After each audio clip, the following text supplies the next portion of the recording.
Kalau buah berduri ini, tentu gak ada orang Indonesia yang gak kenal. Cuma lihat gambarnya aja kayak gini, otomatis kecium aroma sedapnya. Ya nggak? Masya Allah, bikin rindu. Wait, tahan, sabar. Masih puasa, fams. Tapi nggak ada salahnya kok nonton yang satu ini. Siapa tahu bisa jadi bikin tambah semangat cari cuannya. Ya, namanya aja mau lebaran, pasti banyak kebutuhan dong. Semangat! Yuk, langsung aja. Ikut kita ya ke tempat yang seru. Let's go, fams!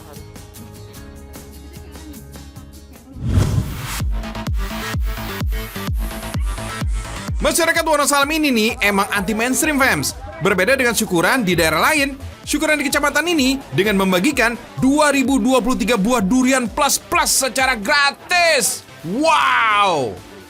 Disebut dengan plus karena masih ada buah dan sayur lain yang disiapkan untuk pengunjung yang memeriahkan acara. Fams, sesuai dengan tahun event digelar, durian sebanyak itu disiapkan oleh 3 kelompok. Salah satunya adalah kelompok Asosiasi Komoditas Wonosalam yang diminta untuk melibatkan para petani, sehingga harganya sedikit di bawah pasar. Jadi ya semacam sumbangsi dari para petani deh untuk memeriahkan acara gitu, fams.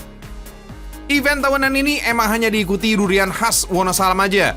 Makanya panitia berupaya mencegah masuknya durian dari daerah lain yang justru bisa merusak citra durian lokal Wonosalam dengan melakukan penyekatan di beberapa akses masuk Wonosalam. Layaknya hajatan kenduri, acara bernama Kedurian Wonosalam ini juga mengikut sertakan hasil bumi lainnya, fams. Hasil bumi tersebut disusun dalam tumpeng berukuran 1-3 meter dan dibuat oleh masyarakat dari masing-masing desa. Ada 9 gunungan tumpeng yang harus sudah disiapkan di kantor Kecamatan Wonosalam sejak 1 hari sebelum acara dimulai.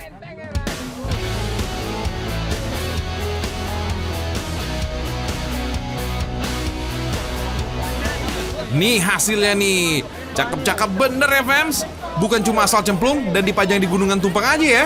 Semua hasil buminya disusun dan ditata dengan sangat rapi. Kelihatan banget deh, usaha dan semangat masyarakat Wonosalam ini gak main-main. 9 gunungan ini diarak sejauh 400 meter dari kantor Kecamatan Wonosalam menuju lapangan diselenggarakannya acara, fams. Emang sih nggak terlalu jauh, fams. Hal ini dilakukan demi mengantisipasi pengalaman buruk yang pernah terjadi ketika pertama kali Kedurian Wonosalam digelar pada tahun 2012 lalu. Nah, karena jarak kirap terlalu jauh, tumpeng dari kantor desa dijarah pengunjung saat sedang berjalan ke lokasi. What? Alhasil, tumpeng yang sampai di lapangan acara Kedurian Wonosalam udah tinggal rangkanya aja deh. Waduh, sedih banget. Itu sih jadi zong namanya. Oh iya, fams, panitia udah memprediksi kalau puncak Kedurian ini bakal diikuti kurang lebih 10.000 pengunjung. Nah, biar nggak berantakan, mereka mensterilkan segala jenis kendaraan dalam radius 500 meter dari lapangan olahraga Wonosalam. Setelah tiba di lapangan, ke-9 tumpeng durian ini diletakkan di sejumlah titik dan mengelilingi tumpeng durian raksasa. Jadi total ada 10 gunungan yang jadi incaran pengunjung. Wah, ini sih beneran lautan manusia ya, fams. Pengunjungnya bukan cuma dari Wonosalam aja dan sekitar Jombang nih. Warga dari Jawa Tengah dan beberapa daerah di Timur Jawa juga ikut memeriahkan acara. Maklum, fams, udah 2 tahun nih acara kayak gini nggak terlaksana karena pandemi COVID, fams. Sejak pagi, mereka udah berjubel nih memadati lapangan, fams. Kondisi lapangan yang sedikit becek dan sengatan panas matahari tak menyurutkan semangat pengunjung untuk berburu durian dan hasil bumi lainnya. Sekitar pukul 11 siang dan selepas pembacaan doa, acara pembagian durian dilakukan. Wait, kalau untuk tumpeng raksasa berukuran 11 meter ini, jangan berharap ya kalau pengunjungnya yang narik-narik duriannya sendiri dari tumpengnya, fams. Gunungan ini dibatasi oleh pagar besi dan akan dibagikan secara hati-hati kepada pengunjung yang datang. Yap, keselamatan jadi hal utama, fams. Selain tingginya kerangka gunungan durian yang bakal dibagiin tuh, fams, durian itu kan kulitnya berduri, ya nggak? Jadi nggak mungkin dong dibagiinnya dengan cara dilempar-lempar. Bisa wassalam tuh nerima duriannya. Gak sekedar syukuran karena panen melimpah, fams, Kedurian Wonosalam juga bertujuan untuk mempopulerkan durian khas Wonosalam, Jombang, Jawa Timur, yang punya rasa manis legit, sedikit rasa pahit, dan daging yang tebal. Puas, sangat puas. Wah, sampai rumah bisa-bisa langsung mabok durian nih, fams.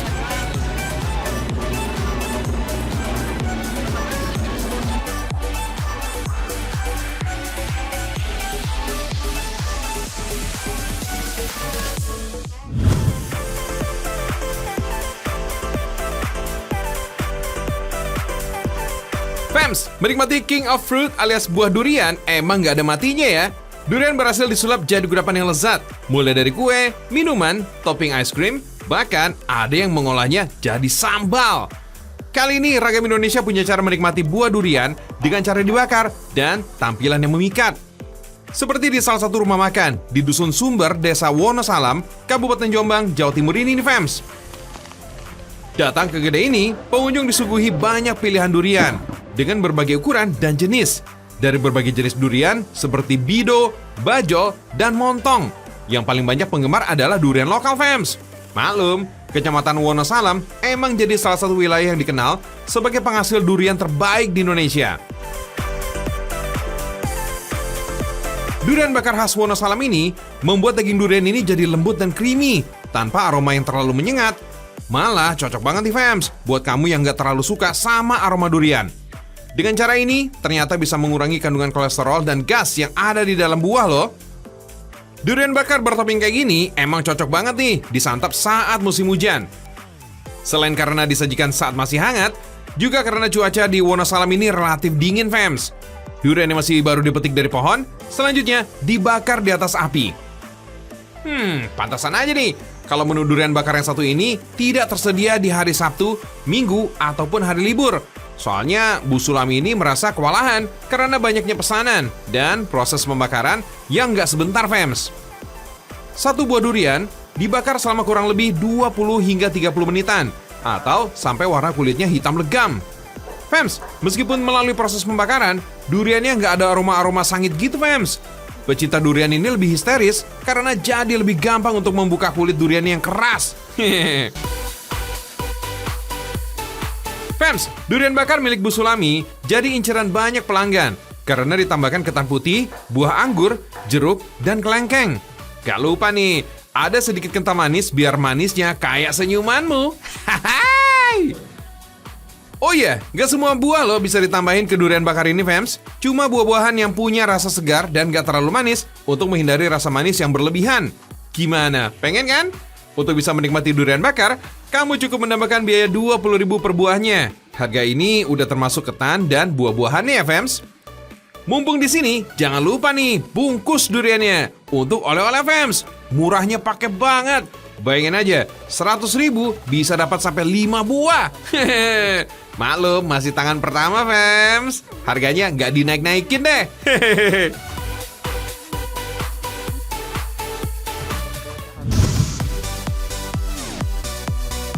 Bukan cuma enak dimakan langsung aja nih, fams. Durian lebih nikmat saat disantap dengan yang dingin-dingin saat siang hari.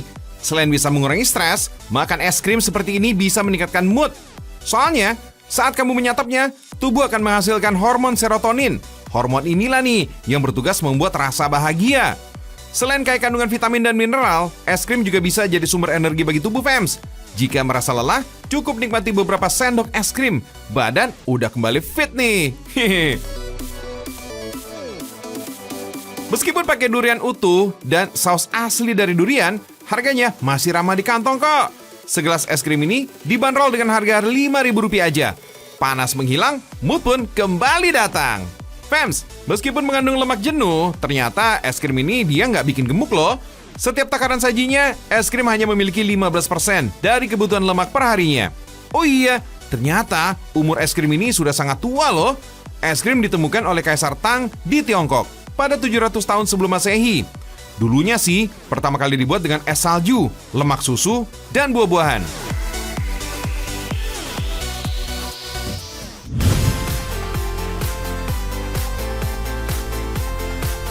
Kalau cuaca lagi panas, emang paling enak nih makan yang manis-manis, fams. Iya, kamu emang manis sih. Tapi, es durian ini juga saingan sama kamu nih. Hahaha. Gak kayak es durian biasanya, kudapan manis satu ini makin spesial karena dibuat dengan tambahan topping. Kita intip FM secara buatnya. Selain buah durian, ada tambahan nata de coco, boba, sirup, dan lainnya. Campur dalam mangkok ya, fams. Jangan lupa, kasih es batu supaya segar. Jadi deh, lezat banget sepertinya. Gak cuma itu loh, fams. Kita kasih lagi nih es durian versi lainnya. Ini dia nih, fams. Ada es batu, parutan keju, boba, puding coklat, dan daging durian. Bahan yang mudah dan simpel ini bisa kamu buat sendiri nih di rumah. kayak makan bubur ayam. Kamu ini tim diaduk atau enggak nih, Fems? Kalau menyantap es durian ini, paling enak sih diaduk ya, supaya rasa manisnya rata. Fems, warung es durian ini ada di Jalan Dago Atas, Kota Bandung, Jawa Barat. Di sini kamu juga bisa loh menikmati es durian dengan kuah yang berbeda. Misalnya, kuah taro, matcha, dan tropikal. Semuanya dijamin bisa menyegarkan dahaga. Awalnya sih, es durian ini hanya berisi daging durian, es, dan kental manis saja. Karena udah makin banyak menu serupa, maka dibuat juga tuh varian lainnya. Aneka kudapan berbau durian emang jadi favoritnya masyarakat Indonesia. Buah musiman dengan aroma menusuk hidung ini banyak disukai masyarakat, meskipun harga jualnya mahal. Alasan inilah yang membuat buah durian tersebut disebut dengan King of Fruit. Nah, untuk harga nih, Fems, satu mangkok es durian ini cukup terjangkau, sekitar Rp20.000 per porsi. Lebih enak lagi nih, es durian ini dinikmati dengan berbagai macam topping di dalamnya. For your info nih, Fems, menurut penelitian University Teknologi Malaysia, seseorang yang mengkonsumsi buah durian secara rutin dapat meningkatkan sistem kekebalan tubuh, mencegah kanker, memperkuat tulang, dan mencegah penuaan dini. Wah, banyak banget ya manfaatnya ya. Asal kamu nggak punya riwayat kolesterol aja, Fems. Durian yang dikonsumsi secara berlebihan juga bisa bikin mabuk loh, Fems. Soalnya durian ini banyak mengandung alkohol. Jadi ada baiknya nih, durian nggak dikonsumsi secara berlebihan. Terlebih di bulan puasa seperti ini, makanan yang mengandung gas seperti durian dikhawatirkan akan membuat perut nggak nyaman dan bisa menimbulkan nyeri bagi penderita MAH atau GERD. Awas loh, hati-hati ya, Fems.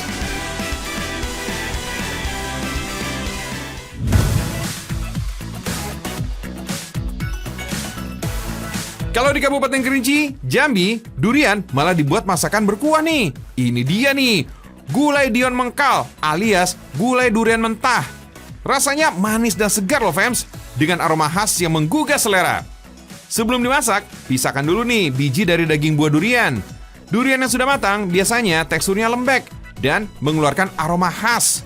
Sayangnya nih, Fems, aroma menyengat pada durian ini gak disukai oleh sebagian orang, Fems. Menurut penelitian, bau menyengat pada durian ini disebabkan adanya kandungan sulfur volatil atau zat bau. Sebenarnya, zat bau ini ada pada seluruh tanaman, Fems. Tapi zat ini lebih banyak pada buah durian, sehingga baunya lebih menyengat deh. Durian juga disebut dengan King of Fruit. Nah, hal ini disebabkan adanya duri-duri yang mengelilingi pangkal batang durian. Lanjut, haluskan bumbu. Kunyit jangan sampai ketinggalan ya, karena dapat memberikan aroma rempah yang khas dan mengurangi bau menyengat pada durian. Tumis deh bumbu rempah sampai aroma harum menyeruak. Beri santan yang berkhasiat menurunkan kolesterol, berat badan, dan meningkatkan kekebalan tubuh. Berikutnya, durian dan ikan, Fems. Kamu nggak boleh malas makan ikan ya, soalnya ikan ini bisa mencegah penyakit Alzheimer dan menurunkan resiko penyakit jantung. Kalau sudah matang, sajikan. Wuhuu, mantap kan?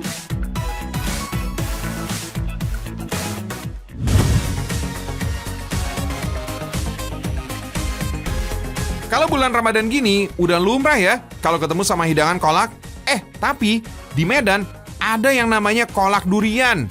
Wits, walau sama-sama kolak, tapi agak berbeda, Fems. Kolak di sini disajikan dingin dengan berbagai tambahan topping. Kalau di kota lain, bisa disebut dengan sop duren. Isi kolak durian khas Medan ada pulut atau ketan, pisang kukus, duren, jagung. Kemudian disiram santan dan gula merah. Ditambahkan lagi nih krimer kental manis.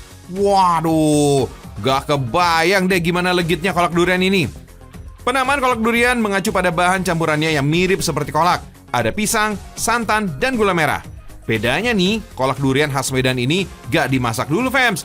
Jadi, disajikan seperti es campur. Swaker!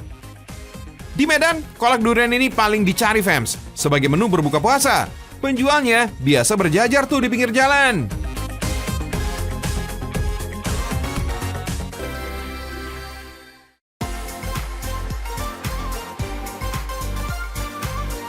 Loh, ada yang mulai nguap-nguap tuh.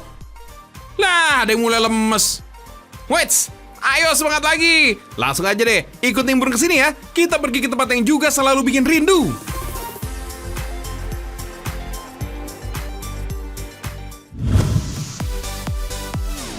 Fems, ini adalah wahana perosotan pelangi. Sesuai namanya, seluncuran ini punya warna indah bak pelangi.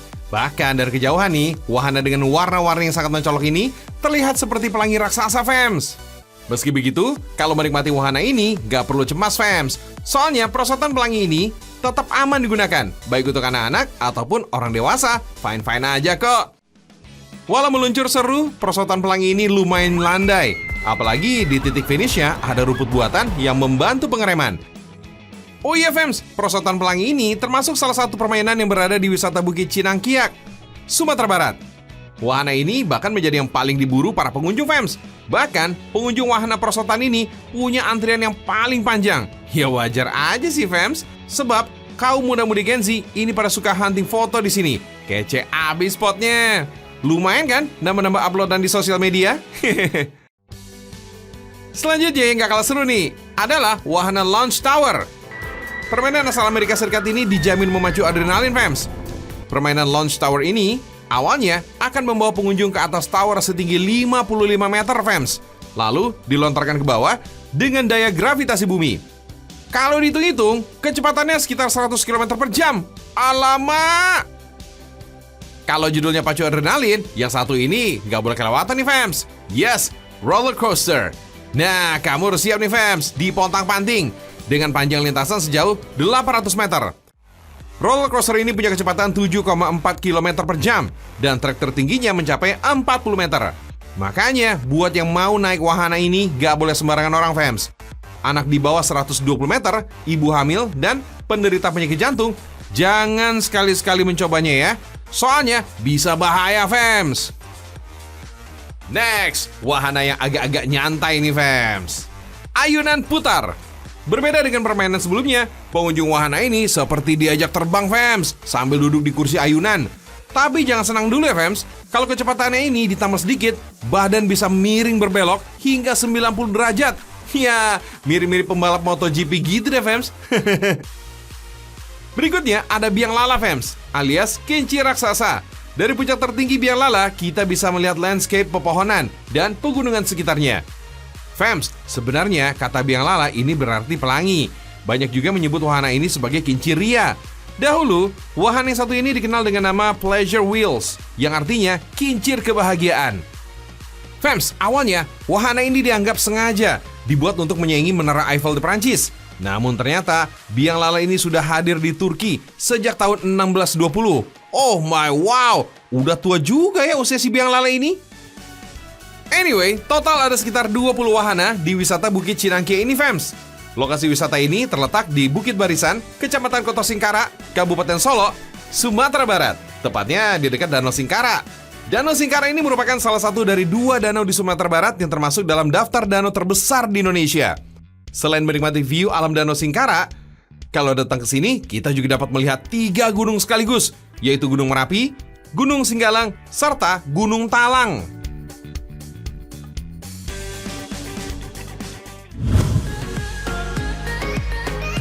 Habis berwisata dan menyantap menu-menu berat, sekarang waktunya nyicipin jajanan ringan nih, fams. Ini dia, Pinukui. Pinukui adalah pancake khas masyarakat Kabupaten Pesisir Selatan. Sekilas tampilannya mirip kue serabi gitu, fams. Makanya jangan heran kalau pinukui ini juga sering disebut sebagai serabinya orang Minang. Fams, cara membuat pinukui ini nggak sulit kok, fams. Campurkan tepung beras dengan tape singkong dan tambahan bumbu khas. Aduk hingga rata, terus larutkan dengan air kelapa.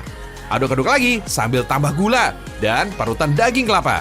Ini supaya adonannya jadi lebih gurih dan bertekstur, fams. Setelah semua bahan tercampur rata, siap panggang deh.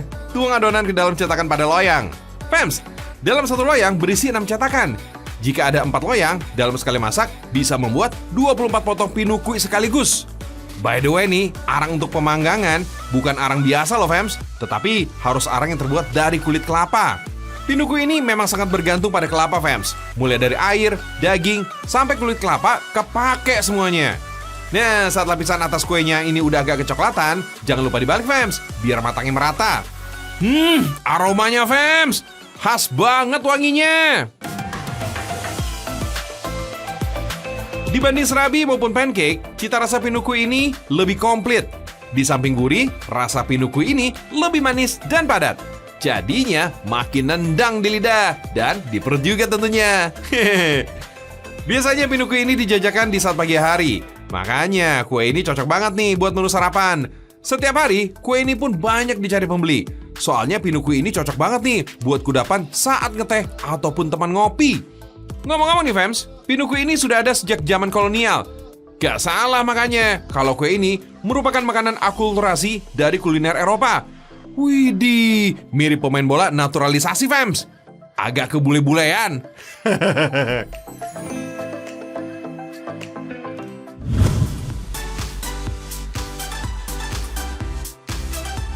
Kalau yang satu ini nggak mungkin dilewatkan nih kalau kebetulan melintas di Ngaresiano Bukit Tinggi.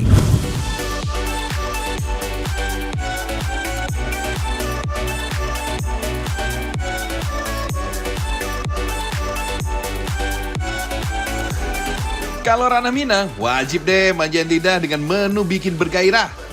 Kalau rendang, dendeng, atau ayam panggang udah biasa. Gimana kalau kita ajak kalian menikmati menu Itiak Lado Mudo? Sajian yang satu ini emang gak selalu tersedia di semua rumah makan Padang ya. Tapi yang khas ada di daerah Ngaresiano, Bukit Tinggi, Sumatera Barat fams. Makanan ini tergolong mahal loh fams. Wajar aja sih, mengingat harga itiknya aja ini udah mahal banget. Belum lagi harus pakai bumbu dengan kualitas terbaik dalam jumlah yang cukup banyak. Oh iya, semua bumbu juga harus digiling halus agar dapat tercampur dengan itik secara sempurna fams. Pasti mantap banget nih rasanya. Dalam pembuatannya, itik ini dimasak dengan bahan bakar kayu manis. Karena asap yang dihasilkan dari kayu manis ini terbilang lebih sedikit dibandingkan dengan jenis kayu lainnya fams. Jadi, gak bikin pedih di mata pembuatnya. Selain itu, aroma khas kayunya juga bisa menambah aroma itiak jadi lebih harum. Tapi, nggak boleh pakai api yang terlalu besar ya. Dengan api yang kecil, warna asli cabai hijaunya tidak akan berubah menjadi gelap meski udah matang. Yang bikin spesial, bebek atau itiak yang digunakan harus berusia paling tua 6 bulan fams. Selain itu, itik juga harus berjenis kelamin jantan, karena cenderung memiliki tekstur yang lebih empuk daripada daging itik betina. Gak hanya itu aja, lemak di badan itik jantan lebih sedikit daripada itik betina. Jadi, rasanya bisa lebih nikmat deh. Dalam sehari, rumah makan ini bisa menghabiskan hingga 300 ekor itik loh. Kalau sebelum pandemi dulu sih, sehari bisa mencapai 900 ekor itik fams. Luar biasa ya.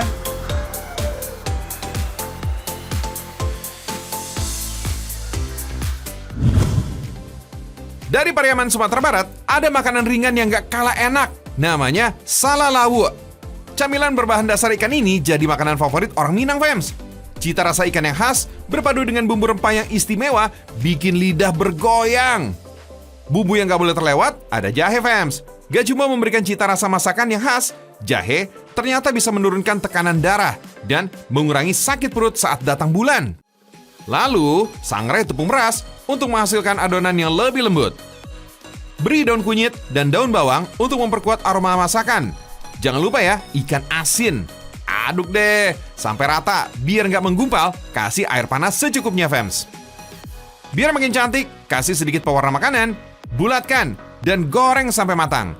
Saat digoreng, minyak harus benar-benar panas fams. Oh iya fams, nama salalawu ini secara harfiah bermakna ikan goreng. Kita punya tips menggoreng nih, supaya hasil masakan tetap renyah. Adonan salalawu digoreng dalam jumlah sedikit aja, supaya suhu minyaknya nggak turun. Fams, ikan memang kaya protein, tapi tahu nggak Fams? Menjadikan ikan sebagai menu sahur atau berbuka dapat menjaga tubuh dari rasa lemas. Kandungan protein tinggi pada ikan dapat membantu tubuh memperbaiki sel-sel rusak dan menjaga masa otot tubuh. Seperti yang kita tahu, protein ini juga baik sebagai cadangan energi tubuh. Wow deh pokoknya Fams!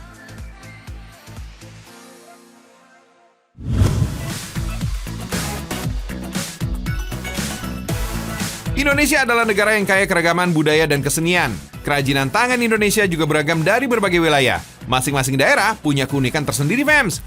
Orang Minang gak cuma pandai masak aja nih, Fems. Membuat kerajinan berkualitas juga jagonya. Kayak gini nih, perak rumah gadang, khas Minang. Ini cantik banget ya. Boleh dijadikan oleh-oleh atau pajangan rumah kamu nih, Fems. Gak cuma perhiasan aja, perak ternyata juga bisa diolah jadi kerajinan unik dengan harga yang fantastis. Bayangin aja nih Fems, satu kerajinan perak ini bisa mencapai puluhan juta rupiah loh. Kerajinan perak dari Sumatera Barat ini memiliki ciri khas, terkesan sangat halus dengan warna menyerupai susu. Jadi, terlihat elegan dengan detail yang sangat rapi.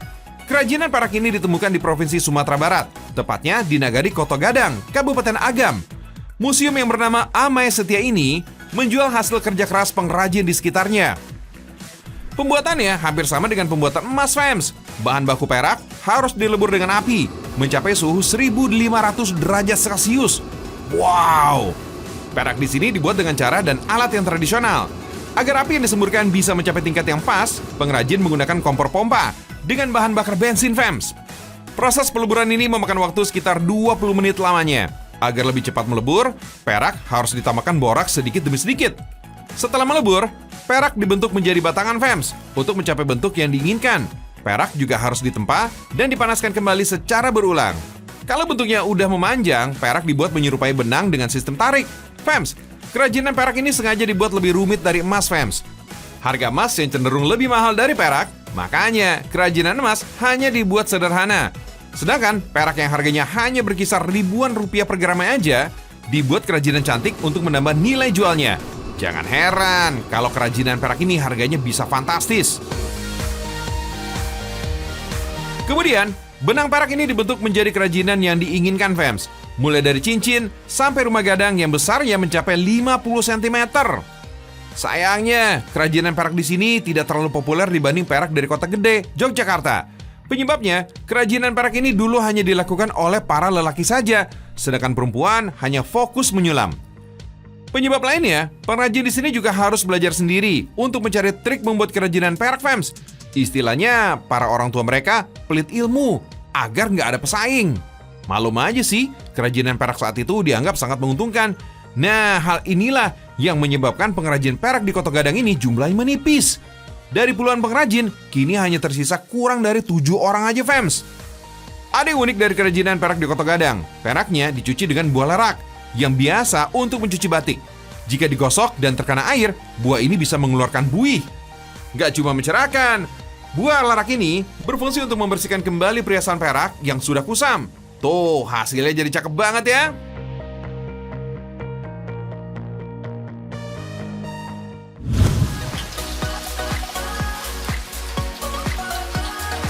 Gak salah emang, kalau Sumatera Barat dijuluki dengan surganya makanan enak. Gak hanya rendang yang mendunia, gulai dan berbagai olahan telurnya juga enak-enak tuh, fams. Salah satunya Talua Barendo ini nih, fams. Talua Barendo adalah salah satu olahan telur dadar khas Minang yang memiliki tekstur crispy di luar, lembut di dalam. Mantap! Dinamakan Talua Barendo karena olahan talua atau telur ini berlapis seperti berenda, yang dalam bahasa Minang barendo. Uniknya, kuliner ini hanya dapat kamu jumpai di daerah Bukit Tinggi dan pada panjangnya ini, fams. Selebihnya nggak ada. Masih belum diketahui asal-usul makanan ini seperti apa. Yang jelas, Talua Barendo ini saat ini sudah menjadi salah satu kuliner yang paling banyak diburu di Bukit Tinggi. Kalau mau cari rumah makan yang menyediakan Talua Barendo sebagai menu utamanya, kamu bisa datang ke kedai Niir yang berada di Jalan Soekarno-Hatta, Kota Bukit Tinggi. Tempatnya nggak besar, fams, tapi rasa Talua Barendonya, juara. Iya tuh, besar banget kan ukuran telur dadarnya. Satu porsi Talua Barendo ini harganya Rp15.000. Gak terlalu mahal dong. Apalagi satu porsi ini dapat dimakan oleh 3 atau 4 orang, fams. Membuatnya juga cukup mudah kok. Bahan yang digunakan cukup sederhana. Ada telur ayam kampung, cabai merah giling, dan irisan bawang merah. Kalau dulu, telur yang digunakan adalah telur bebek. Tapi karena harga telur bebek ini lumayan mahal, akhirnya diganti dengan telur ayam kampung. Kalau soal rasa sih gak jauh beda, fams. Tapi yang paling penting sih, bumbu yang dipakai dan juga teknik memasaknya itu tuh, fams. Campurkan irisan bawang merah dan cabai giling ke dalam telur ayam kampung. Lalu, aduk hingga berbusa. Supaya nanti ketika digoreng, telur dapat mengembang. Oh iya, pastikan minyaknya panas baru masukin telurnya ya. Tunggu hingga telur berubah warna menjadi kecoklatan. Lalu angkat dan Talua Barendo siap disajikan. Mudah banget ya cara buatnya. Bisa nih dipraktekin di rumah, fams. Supaya menu masakannya bervariasi dan gak ngebosenin. Yes!